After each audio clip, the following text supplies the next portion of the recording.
It's a tremendous honor and privilege to welcome Rabbi Yehuda Feig, lovingly known as Rabbi Yidel, who's a dear friend of mine, someone that I've known and know for many, many, many years.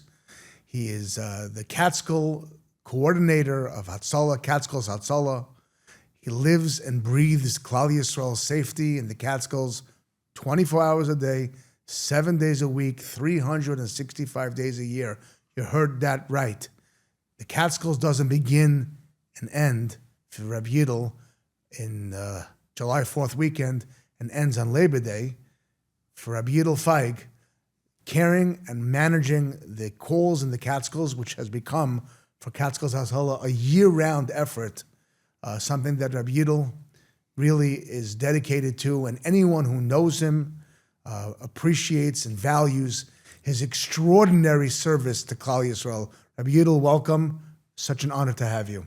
Thanks so much, Chaskel. When I was looking for someone that I knew I can rely on to help us out, to get this message out, despite Chaskel being an Askan that everybody knows carries the burden of Klal Yisrael throughout the United States and beyond, not only the Catskills, but I still knew he wouldn't say no. So, Chaskel, it's an honor to be here, and it's an honor and a kavod to be able to work with you. This program and this effort and this campaign that we are doing, and we've done so many things together over the years, I don't think people truly understand what it means to be the Catskills Hatzalah supervisor in the Catskills. Baruch Hashem, Klal Yisrael is so big and growing. Kain Yirbu, there's so much going on. It literally is a 24-hour-a-day job. It's not a cliche. We just, anyone who knows. If you have a friend or a relative who's a Hatzalah member in the Catskills in the summer, just spend some time with them and listen to the radio. It doesn't, from the beginning of the summer to the end, it just doesn't stop. Call after call after call, big and small, from one end of the country to the other end of the Catskills, from Liberty to Parkville, from Parkville to Bloomingburg, from Liberty, Monticello, Woodridge, Fallsburg, you name it, we are there. How many members does Catskills Hatzalah currently have that are servicing the Catskills on a regular weekend, from a Thursday to a Sunday? So it's mind-boggling, the number of members that we actually have that spend time upstate. So Catskills Hatzalah is actually, it's almost like the United Nations of Hatzalah, because the Catskills serves the entire spectrum of Klal Yisrael from one end to the other. Everybody comes to the Catskills, whether it's across New York City, from the Five Towns to Williamsburg, Borough Park, Queens, everything in between. And the Catskills serves all flavors of Klal Yisrael. And the same thing is with Hatzalah. All the Shvatim. Absolutely. All 12.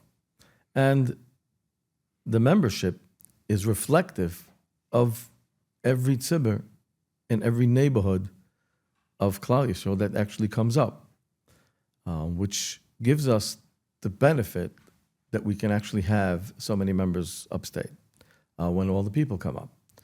So Sullivan County probably has about 75,000 year-round residents. And summertime, that may swell to about 350,000 people. And a big part, a huge percentage of that increase is probably from the Orthodox Jewish community that comes upstate to spend their summers. But like Chaskel, like you're saying, it's not only summer anymore. When we became coordinators as a team, the current set of coordinators, in 2007, we had 6 or 7 old broken ambulances. And I think we did that year was about 1,300 calls. The last 12 months, we did over 4,000 calls upstate. We now have 21 state-of-the-art ambulances, and none of them are old and broken.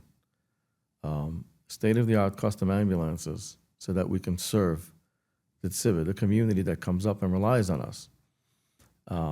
First, we have extreme weathers that we deal with from snow and ice to summer. We cover a huge area of just about 1,000 square miles. Wow. And we also, I don't think people really understand what that means. 1,000 square miles is probably triple the size of New York City from cover to cover. you said it, it's probably like 3 to 4 times the size of the entire New York City. And we transport long distance. When we take someone to the hospital, it's Anyone not who's around the driving corner. up or down to the Catskills invariably will see a Hatzalah Catskills ambulance either coming or going. Absolutely, absolutely. And people are coming from all over. They're coming from the entire tri-state area and beyond to the Catskills. So we want to send a message out, not just to the people coming from Brooklyn or the people just living in the Catskills. We're talking to all the people that will be coming up to the Catskills. They should think safety before they even leave their homes. Whether it's from New Jersey, anywhere in New York, they're coming from Connecticut, from Pennsylvania. Then we have kids and people and families coming from as far away as Canada. Let's get right into it. Before we even talk about getting to the Catskills, let's talk about the drive up into the Catskills from wherever people are coming from. Rabbi Yidel, how many calls have we had on the 17 for every possible kind of call? A medical call, accidents, fires, collisions, who knows? People have to recognize that there is a sakana in driving 2 and 3 and 4 hours at night. People get tired. People are not prepared. Their cars are not necessarily in the proper working order. Tell us a little bit. I'll give you a perfect example. Last summer, I came up with my family Wednesday, the night before everybody is expected to come up. I literally parked my minivan in front of my bungalow, unloaded this stuff. In comes a call for a serious head-on collision on Hayden Road. Someone had just on their way coming up to the country, getting off exit 107. It was a serious accident with multiple serious injuries. And obviously, someone was at fault. Someone crossed into the other lane of traffic. I don't know what it was. It may have been distraction, or it may have been speed around the curve. And yes, like you say, there almost isn't first day of the summer that we come up and there isn't 1 or 2 accidents on the 17 coming up. People are not recognizing the danger. And we talked about this with all of our guests today. People are coming out of their city environment, wherever they might have come from, whether it's Borough Park or Williamsburg, Flatbush, Queens, 5 towns, New Jersey, Lakewood, anywhere. They're coming from a place they know. They know the roads, they know the streets, they know the curves, they know everything because they're familiar with it. To an area that is dark, the curves are sharp, people are unfamiliar, you have distracting drivers. There's a number of reasons why these roads will be, and they're not lit, many of them, which we're used to lit roads. The Catskills are not lit. So let's talk to the tzibur about safety on the roads in the Catskills. I can't say this enough. This is something that I fear every minute that I'm upstate.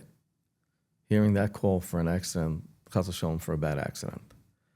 And responding to accidents, being a member for 27 years and a coordinator upstate for 19 summers now.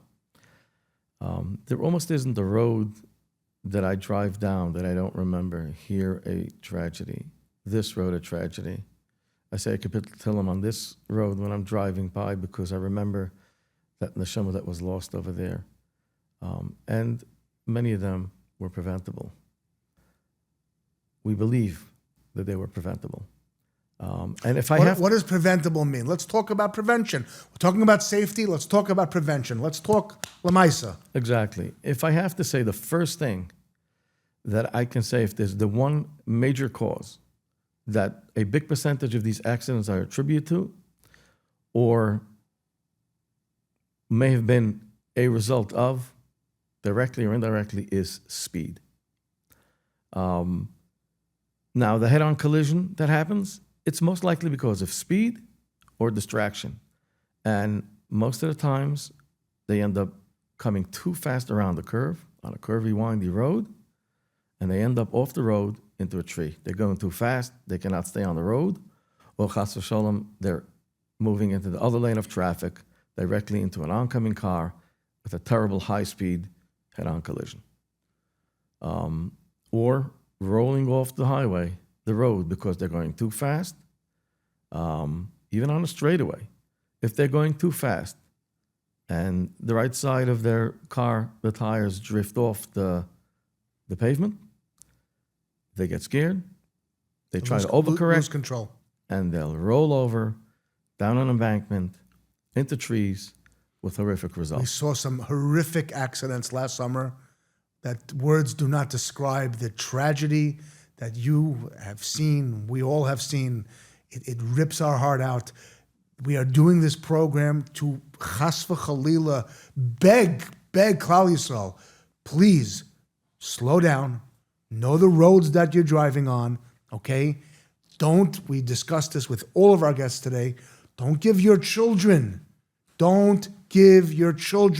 certainly inexperienced drivers. They have a license and they drive at home, but they're not experienced on these roads. And they get themselves into harm's way. They drive too fast, they're distracted, they don't know the curves, they don't know the turns, with catastrophic results. What I've seen a lot, and it seems to be a trend that's getting worse, a big percentage of these accidents are new young couples, young drivers with rented cars. They don't drive, they don't own cars, they're not driving all year. But for summer, they need a car to get around. It's part of the vacation. There are, I don't know if they're brokers, but there are individuals out there that are finding these rental places that can find them cheaper rentals. They sometimes even get on buses, 40, 50 in a lot, and they're driving out to a location of a car rental out of the city, out of the area, and they're getting cars, I guess, for a better price. And now they're coming up and they're driving upstate. Right. They have no experience in driving even in the city, very little experience, Certainly not. and let alone coming upstate, driving at night, going too fast. They don't even appreciate and understand how serious these curves are and how slow you need to drive around these curves. Most of these country roads don't have white lines at the edge of the road. They don't have yellow lines separating the lanes between oncoming traffic. Right. A lot of these drivers, from my own experience, and I'm sure from you, you're driving on a 2-lane road, whether it's the 42 or whether it's Brickman Road or whether the 52, and you're driving at night, and the oncoming vehicle has brights, and the brights are on because it happens. They leave their brights on, and all of a sudden you're blinded, and you're not familiar of how to deal with that. And now take that onto a road that has no lines, no yellow lines, no white lines, curvy. You can't even see anything coming against you. You coming around that curve. And if you're not on the right side of the road, you're dead center in the road, right in front of another vehicle coming right at you with no place to maneuver. And at high speed, that's so a bad we are accident. establishing now, this is a Catskill Hatzalah coordinator for the last 19 years. Chaskel Bennett has been an Hatzalah member for 33 years, Kanahara. We are saying over and over and over again, Klal Yisrael, know the roads, recognize the danger, be careful, safety, think safety, slow down, stop the distracted driving, and make sure that if you're in a situation that you're not familiar with or you're not comfortable, whether you're tired or whether you are not familiar, it's nighttime and you don't know where you're going, stop, make a good decision. Because that decision that you make can be the difference between life and Rahman al-Islam not. On these roads, answering one text around the curve, that one split second can be the difference of being head-on to a truck. Let's continue and talk about something else that I know you've been involved with, besides the regular amount of calls and the transports and literally night and day dedication to Klal Yisrael. Something that you and I have talked about, and you really have dealt with this because it's the country. People going on hikes. Let's talk about these groups of kids going out, whether it's a hot day or they're going somewhere they're not familiar with, they get lost. Talk a little bit about your experience in the Catskills and the danger of going on a hike and not knowing your location, not knowing where you are, thinking that you have a cell phone, so no matter what happens, you could always use your cell phone. You'll be able to get help if you need help. It'll tell us a little bit about your experiences, because I know you have many, many, many stories that you can share. We've spent a lot of nights out in the forests in the last 20 years plus that I can remember. And Catskills Hatzalah has been doing that even longer than that. Before me, there was already a search committee, as they called it, and members have been trained for 30 years already, and it doesn't change. People are coming out. Obviously, everybody, they want to spend some time outdoors. A hike is a beautiful way to spend some time out in nature. But you have to remember, walking out in the back of your bungalow colony that just has a little field and a couple of trees, that's one thing. But when you're going out, either as a group or just 2-3 people together, and you're going out to these huge state parks, those are huge forests. You need to be prepared. And you need to be prepared in many ways. The first thing that it always bothers me, we always get calls. The calls always come in once it turns dark. And we start hearing from the parties that did make it out, oh, we went in at 5 o'clock and it turns dark at 8:30, and they walked for 2.5, 3 hours, and now they're planning to get out.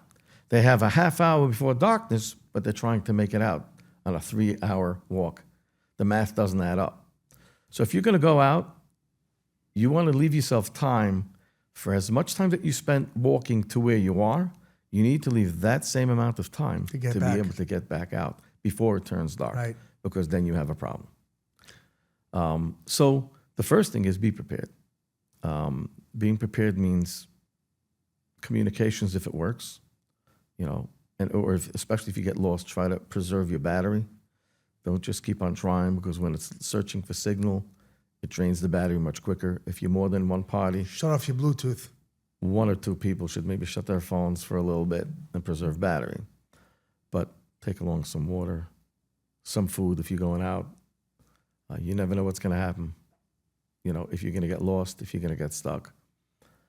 Always let someone know where you went, where you're going. We always get these calls. My husband went out. I don't know exactly where he went. He went with the kids. He said he's going out to a park. I don't know where.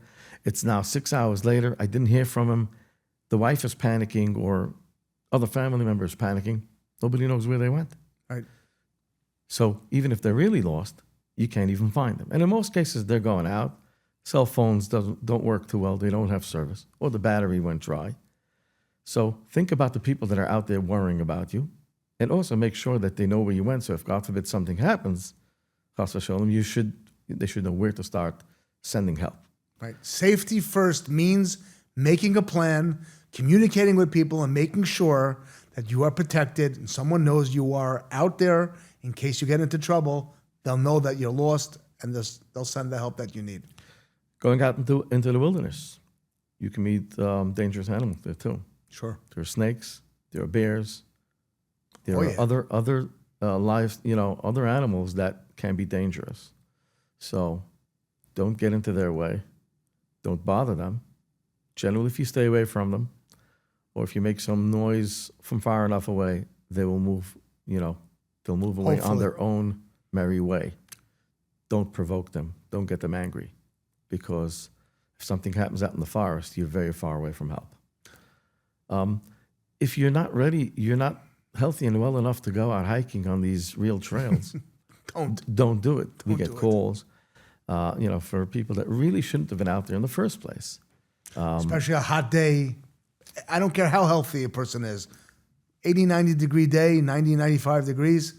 Don't be going on these long hikes. People get dehydrated, and we've had these calls many times. Dehydration generally. People get disoriented, and all of a sudden, before they turn around, they're in real trouble. Absolutely. What we also see is people that have histories of allergic reactions and anaphylaxis. Poison ivy, anaphylaxis. And there are bees, all other stuff that can cause serious life-threatening emergencies. And while you're talking about anaphylaxis, I didn't even think to talk about it. Anaphylaxis, if a person has anaphylaxis and they are people who have taken the EpiPen before, they should be traveling with the EpiPen in the summertime. I think it's a very important Aguda. Yep, that's my point. Take that EpiPen along if you're going out in the wilderness. You always should have it. Should with have it you, all the time. but especially if you're going out in the wilderness. People are eating in restaurants that they're not familiar with in the Catskills, and they think that, pizza or cheese or whatever their allergy might be, and they're having an allergic reaction. And it could be 5 minutes or even longer till Hatzalah gets there. And nobody wants to be put into that position. So if you have an EpiPen that you travel with and you carry around during the year, make sure your children have an EpiPen generally. I think it's a good point. Yeah, and if you obviously do get lost, the worst thing that you can do is just continue and walking possibly even deeper and further, and getting lost. And people don't realize once you call for help, and Hatzalah has a lot of trained members in search and rescue. We have a lot of equipment to Drones. assist. We have the drones. We have a whole search and rescue team that has been trained, and we keep on training and updating our training. And we're out in the woods practicing, and we're getting, we're frequently visiting some of these parks that members go out and do training out there. And we train together with the New York State Forest Rangers. But the basic safety tips and basic preparedness will eliminate the need for many searches. But if you do get lost, a couple of important tips. Try to find a safe spot, shelter, hunker down. Don't just use energy and use up your koiches and continue walking, and you may be going in circles. And then if we're coming to find you, if we searched one place, and if you're moving, we have to come back and keep on searching sometimes the same places, because we never know where you are. Right. If you were there or you were not. But if you're staying in one place, chances are we'll find you much quicker. So I want to continue the conversation about safety. First, I've been discussing with some of our guests, Hatzalah members have something called CMEs, continuous medical education. And people would be surprised to know what is Hatzalah member. You guys are experienced. You've been Hatzalah for so many years. Yidel, Chaskel, Baruch Ber, Mati. So many of our guests have been experienced for so many years. What's the necessity for the CMEs?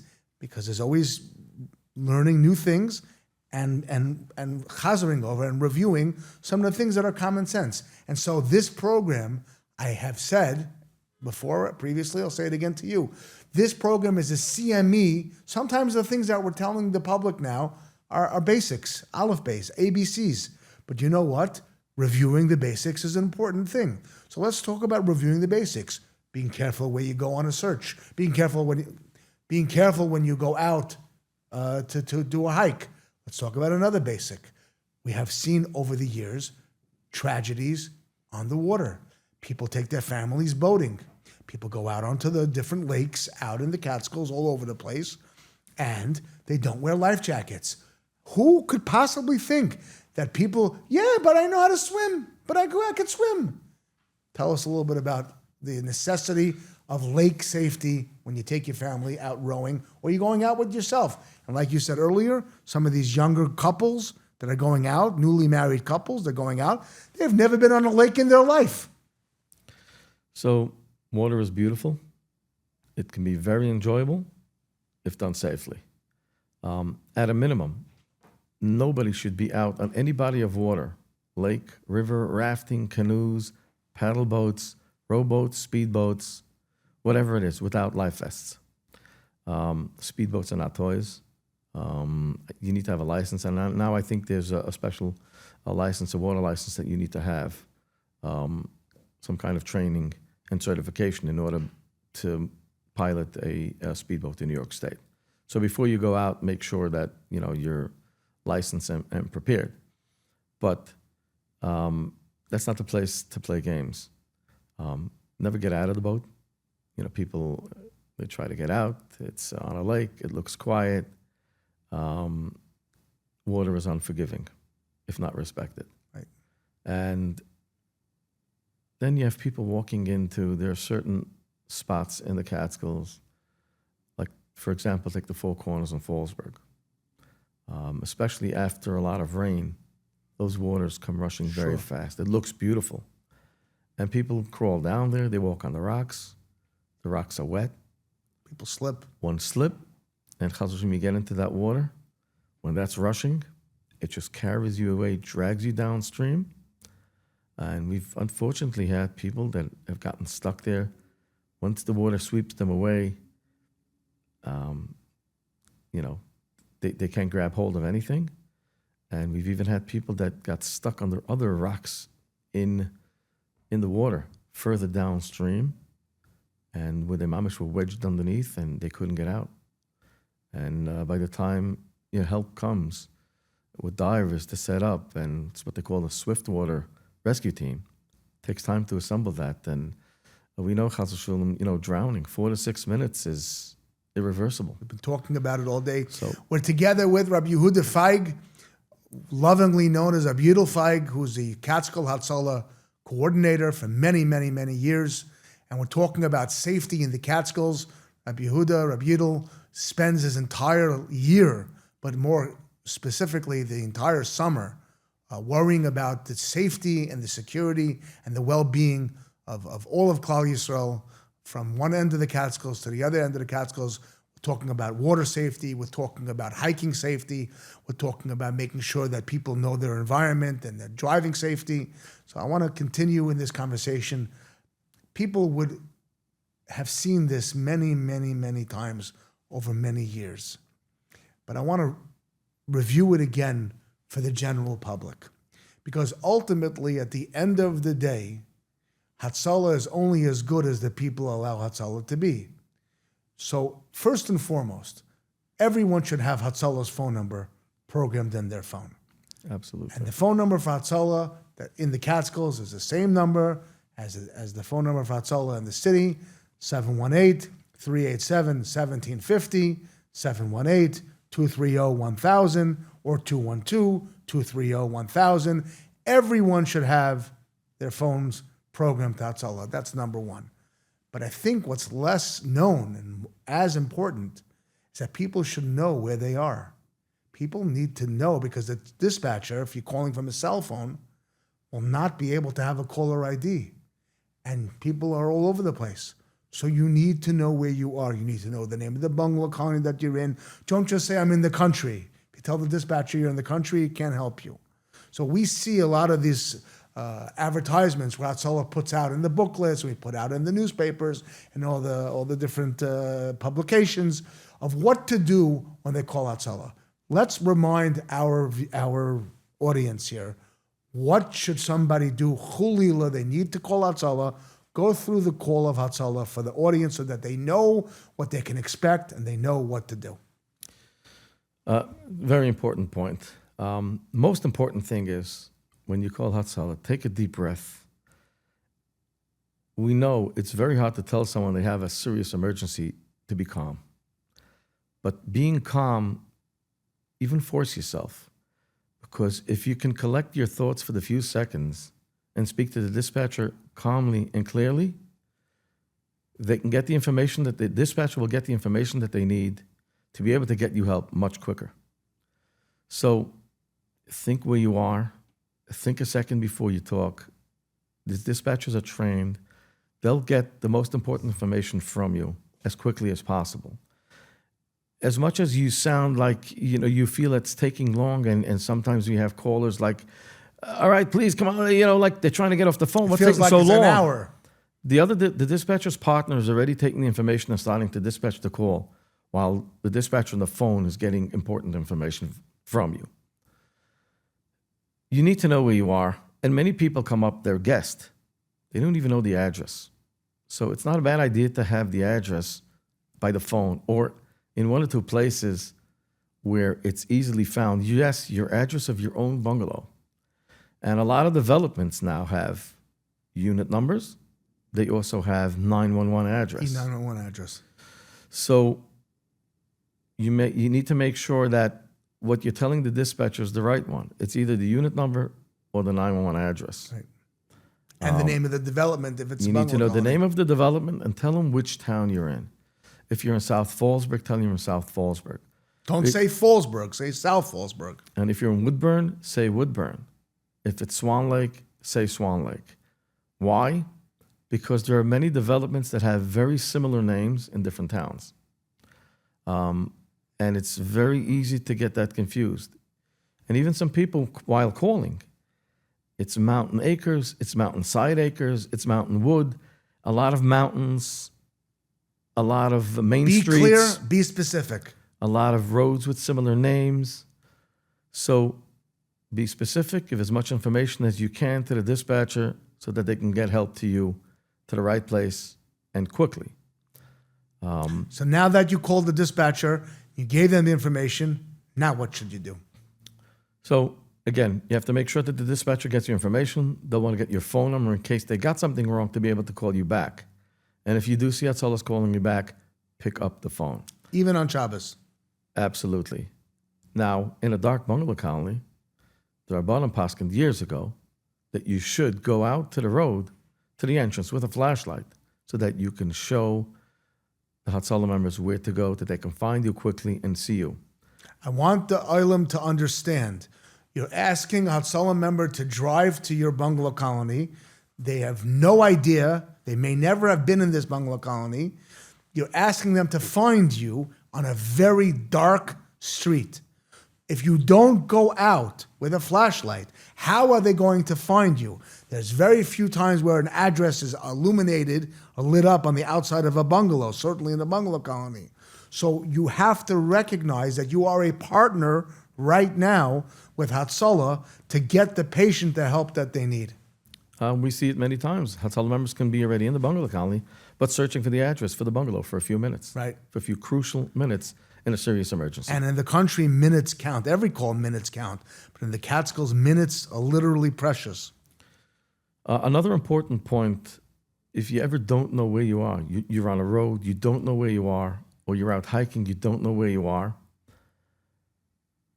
Hatzalah won't be able to find you.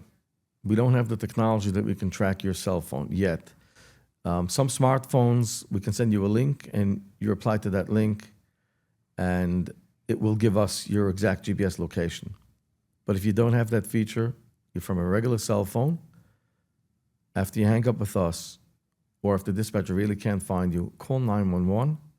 The 911 dispatcher, they have that technology that they can, after a few seconds on the phone, they can pretty much pinpoint your location within about 50 feet. So if you're on an unfamiliar road, or you really don't know where you are, especially if you're out in the wilderness and you're getting lost someplace, call them. You can also tell them that you called Hatzalah, and they should call Hatzalah and give them your exact location. Speaking of 911, we were together not that long ago. I know that Hatzalah has a very beautiful working relationship with all of the local police agencies, all the local fire agencies in the Catskills. That's a great credit to your work and the work of Baruch Gibbs and so many people in Hatzalah who have worked very hard over the years. So I want to just talk about a little bit how important it is for us to be courteous as a tzibur, to be able to be respectful to our partners in law enforcement, to police officers, to fire officials, to anyone, frankly, as we are guests, so to speak, coming upstate, many thousands of people, and we talk about this all the time. How long and how far does a thank you and does to be menschlich, to be nice, to be courteous with our partners in law enforcement and our partners upstate? It goes such a long way. It helped us make a lot of friends upstate. From people where in the past were unknowns, I'm talking about even in the emergency services. We met at accident scenes years ago, and it was almost like we were meeting strangers. And, we had to sometimes really advocate to get a patient that called us. We sat down with them. We started having routine meetings. We got to know each other first name basis. To now that literally we have made so many friends there, and they're looking to help us in any way, shape, or form they can. But it became now more so that they call us for help very frequently. They know the great service we provide. They know the resources that we have, the amount of members, the ambulances, and like we discussed before, with all the members that come up, we have probably about 500 Hatzalah members upstate, some around the weekends. Wow. And we'd say probably about half of that midweek, upstate all summer. And they know that. They know that, and they appreciate it. They always thank us, and they call us when they're short and when they need help. So calling them and asking them to call Hatzalah is not going to be an issue at all. They'll gladly do it. They know our numbers. They know the dispatcher's numbers, but they know all the coordinators. They know who to call if there's any question, any There's issue. a good working relationship with the agencies upstate, and people should remember that they should be respectful, they should be appreciative, and they should be grateful to the partnership for everything that we're doing together as a neighborhood and as an organization. I would just conclude with the following: a message about safety. We've been discussing safety, preventable things that can create an atmosphere of safety goes a very long way. Yes, Hatzalah Baruch Hashem is there. And yes, we have the resources. But who needs to call upon all of that if we could prevent some of these accidents? So we discussed water safety. We discussed pool safety. We discussed bike safety. We discussed road safety. We discussed hiking safety. We are asking the tzibur to, before you take on something, to just think safety first. What is your message to all of Klal Yisrael now as we start another season, Baruch Hashem, in the country, in the Catskills, together? What is Hatzalah's message from the supervisor, from the coordinator of Hatzalah in the Catskills to all of Klal Yisrael? So our message is very simple. And you need to remember that, almost like Shavisi Hashem Lenegdi Summit. When you're driving, everybody knows Shmira Bedruchim is always needed. Roads, highways, as a Mukam Leperonius. It's high speed. And we're doing so many activities that can be done safely. But if you let your guard down, it can be a disaster.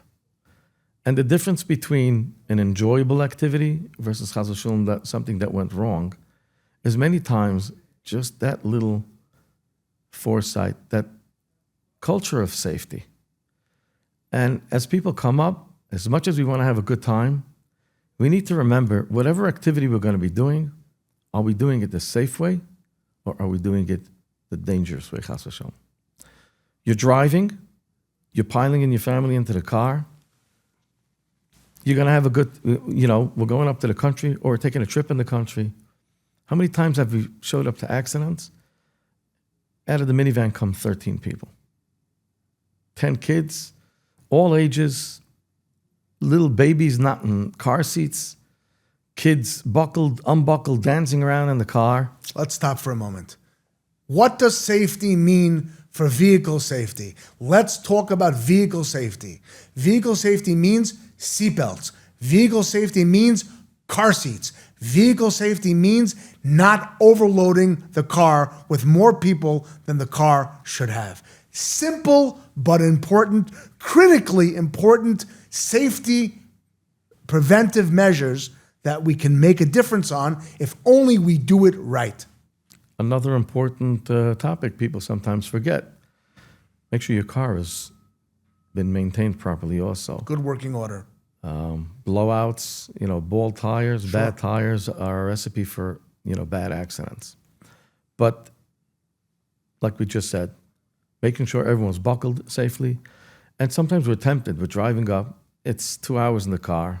The baby is crying. This kid is screaming. And it's so easy just to let them unbuckle their seatbelt or take the baby out and try to soothe the baby or give the baby a bottle. Please never, ever unbuckle that seatbelt or take that baby out while the car is in motion. If you need to, pull over. You'll spend the 5-10 minutes and make the kids happy and then continue on the drive. It's always that moment when you let your guard down when Chas v'Shalom, something happens. Right. Preventive safety measures. We talked about pool safety. Pool safety means making sure there's a lifeguard, making sure that there's a phone, making sure that the door is locked to the pool. So a lot of bungalow colonies don't have lifeguards. They can't afford a lifeguard. It's a smaller bungalow colony.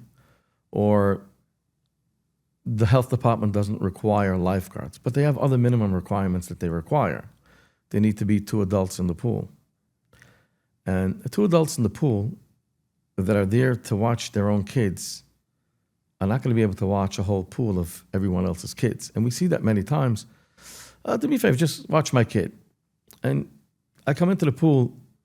I almost don't make it to the pool summer because of, how busy it is upstate. But the few times that I do go into the pool, I watch a couple of fathers having a conversation, sitting and schmoozing, whether they're on the phones or not. Almost no one's looking at the pool, but yet they're watching a few other families' kids in the pool. Watch your own kid. Your kid wants to go swimming, take him swimming. Be a good father and be there. Be there with him and watch him. Because we talk about all kinds of tragedies, drownings, near drownings. We're talking about the lakes, the boats, but at the end of the day, most of our near drowning calls happen in the swimming pool with dozens of people in the pool, adults, and you'd think that it'd be impossible for kids to drown. But nobody's really paying attention. Unfortunately, many times they weren't paying enough attention. It's not that a kid crawled over the fence. That has happened too. And unfortunately, sometimes, you come around over a year of not being there, the ground settled, some animals can burrow some holes where little toddlers can get in. But there's the door, and then there's a way to get in from a different way. Yes. And the kids usually find it. They do. And listen, they look at different heights. We're looking above the table. They always see, underneath the table. They see, down to the ground, little toddlers crawling around. The bungalow colonies are fenced in, but you have to make sure that it's really safe. And I continue to say, the responsibility to make sure that your pool is a safe environment is not only on the custodian and on the management company, but it's also on you, the parents. If your children are there, you should really be making sure, someone should be making sure that it's a safe environment. Let's move to golf carts. Golf cart accidents for Hatzalah multiple times a season. Talk about golf carts. Golf carts, it's a dangerous tool. It's a dangerous toy, and it's not made for kids.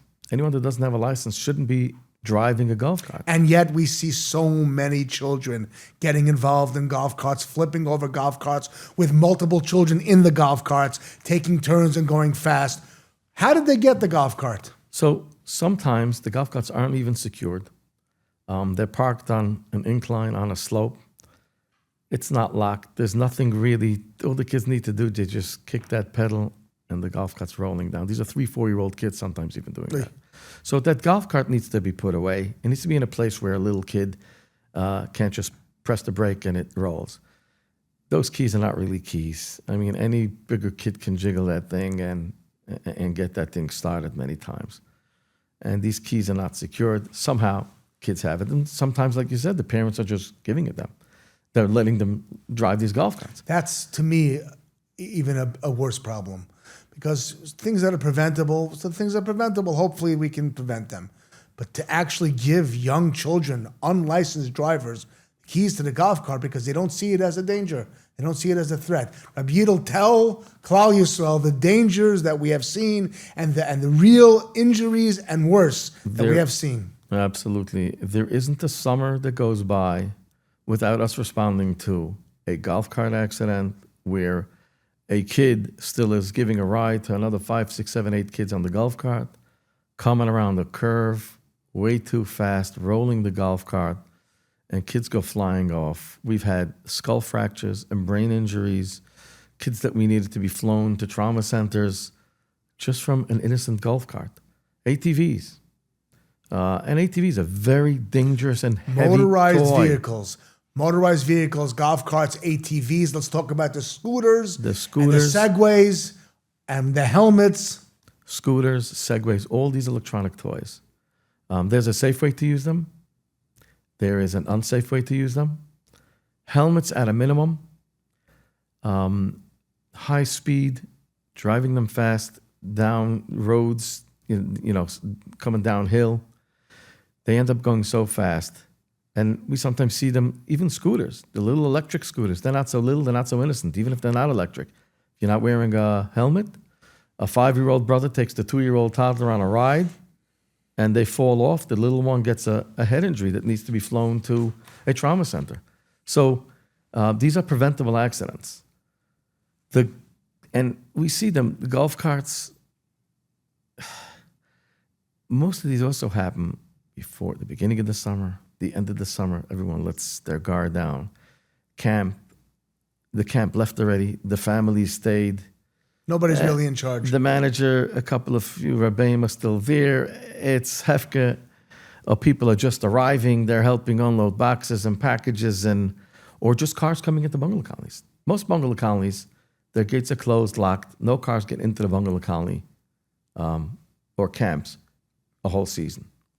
But the day or two that people are coming, Get in. it's a terrible mix of little kids running around, just grabbing their bikes and trying to run, and people coming, schlepping their boxes. Big cars, SUVs, All, big cars, small kids. All sizes. They can't see so well. They're driving into the bungalow colonies on little pathways, off-road.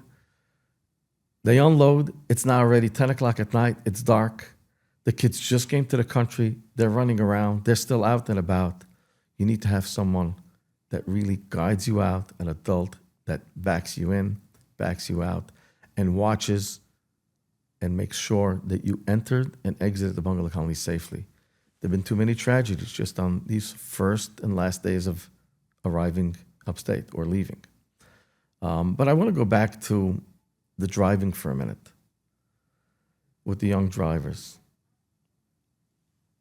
I have 2 sons that, married in the last few years. And I, as a father, felt that it was it was my responsibility to do at least the minimum of shtadlus. And before I let them drive upstate, drive coming up to the country or coming down, I made them come with me upstate. They drove all the way while I was sitting in the front seat. And then they drove me back when it was dark already. I wanted to know that at least I gave them that basic training, hadracha, as a father, of showing them what a country road looks like. exactly what you should and what you should not do. Is that enough? Probably not enough, but at least it's the minimum. Like, you need to know what your child is capable of before you just hand them the keys to a car or help him pay for that car rental. We discussed earlier with some of our other guests, used to be a rule, I don't know if it's still a rule, but the Vada Rabbanim have said that nobody under the age of 21 should be driving. And I remember my parents did not let me drive. They were very careful about that. They used to see the advertisements in the newspapers, and they said, you can't drive, you can't drive. Okay, I wanted to drive, but they didn't want. There was a good reason, and there is a good reason why we don't want inexperienced, under 21 years of age, so to speak, people driving, because the roads are dangerous. People don't have the experience. They're curvy, as we discussed, and it's something that's critically important. And I think that it's important for Klal Yisrael, preventive safety. I want to discuss with you one more issue: pedestrian safety, walking on these country roads.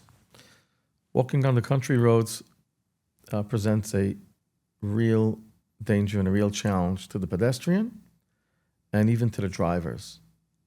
And there have been unfortunate tragedies. Obviously, people walking on the road, if they're not visible, dark clothing on dark roads is very dangerous. At a minimum, stay off the side of the road, on the shoulder. Some roads don't even have shoulders, so those are really treacherous, and they're dark, and they're windy. We've had many calls of people, pedestrians, truck, car versus vehicle, car versus pedestrian. Absolutely. Now, but many times you have groups going out walking, and you would think at least that they walk single file. They don't. They just spread across the road. They're taking up half the road or entire lane. And that is so dangerous for 2 reasons. First of all, for the pedestrians, obviously. And you assume that the cars see you. Maybe they do. Maybe they don't see you so well. Even during the day, what happens is one car is coming one direction, another car is coming the other direction. Now, this car coming around the curve, all of a sudden, encounters a group of pedestrians, what's he going to do? He's going to go into the other lane of traffic Sorry, to veer avoid. off. And that can cause serious head-on collision with another vehicle, high speed. We've unfortunately seen fatalities in the Heimische community from such kind of accidents. And so think about yourself and also think about the other people that are using the same road, how dangerous it is, and you can mamish put someone's life in danger by walking on the road irresponsibly. We ordered a bunch of reflectors last summer. They came late. We now have over 5,000 reflectors that we will be distributing to the public Excellent. in the beginning of the summer. Very important. People who are going out at night should certainly be wearing a reflector. Catskills Hatzalah deserves a tremendous yasher koyach for taking a proactive approach to safety, community safety, pedestrian safety, water safety, all the different issues that we see and have heard over the many years of experience. Instead of Chulila having to answer the calls, we're trying to get ahead of the calls and trying to inform people, give people that education, remind people things that they probably know and things that they forgot already. How critically important it is to take the extra second to think about what you're doing and how you're doing. I want to thank you on behalf of the entire community, on behalf of all the Hatzalah members, on behalf of all of Klal Yisroel, Rabbi Yidel, and your partners, and all of the Chevra of Hatzalah who are going out of their way to do this program, the sponsors of this program, to make sure that they recognize how important it is to put safety first. I want to thank you. I want to give you a chance to give one last comment or one last thought to the audience. Thank you very much, Chaskel. We don't take it lightly. We know that we have an enormous responsibility, us in Hatzalah. Obviously, we need to make sure that we have the resources to provide to such a huge tzibur upstate. And we leave no stone unturned to make sure that we have all the equipment, the resources, the members, the medics, the ambulances, and any type of equipment that we feel can help Klal Yisrael and serve the needs better of Klal Yisrael. We have it. We went out, we got it, no matter what it cost. We're very thankful and appreciative of the community, the tzibur, that comes up and shows us their support by helping us with raising the funds necessary in order for us to do our Agudas HaKodesh. We ask and beg the community that comes up, we'd love for you to be able to buy us beautiful ambulances that we shouldn't have to use. We wish and daven for the day that we shouldn't have to respond to emergencies, to accidents, to tragedies. But what we can definitely do together is to work hard to make sure that we can minimize by prevention, by preventing bad habits and bad behaviors, we can definitely eliminate a lot of these tragedies. There's nothing worse for a Hatzalah member to show up to a call where he unfortunately can't help this patient. And for a Hatzalah member or coordinator has to then go and unfortunately inform a parent, The worst. a sibling, a family. That is something that we never forget. It's something that haunts us. And we hope to never have to ever do that again.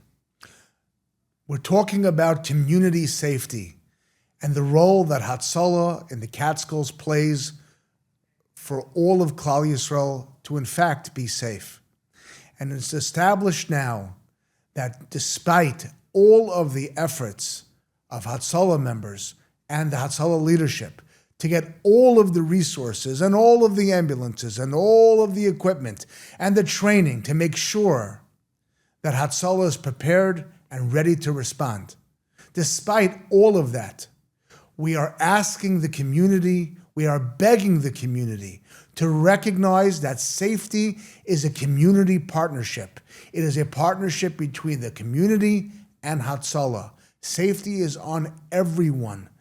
The responsibility to make sure that the community is safe is a requirement for every parent, every Rebbe, every camp administrator, every bungalow colony manager, and every single person. We as a community have a responsibility to make this a community partnership. It is a 100% partnership for the betterment of Klal Yisrael. And the zchus of taking on Ushmartem es nafshei seichem in the words and indeed, the Rebbeinu Shalom should protect all of Klal Yisrael, and Hatzalah services should never be needed.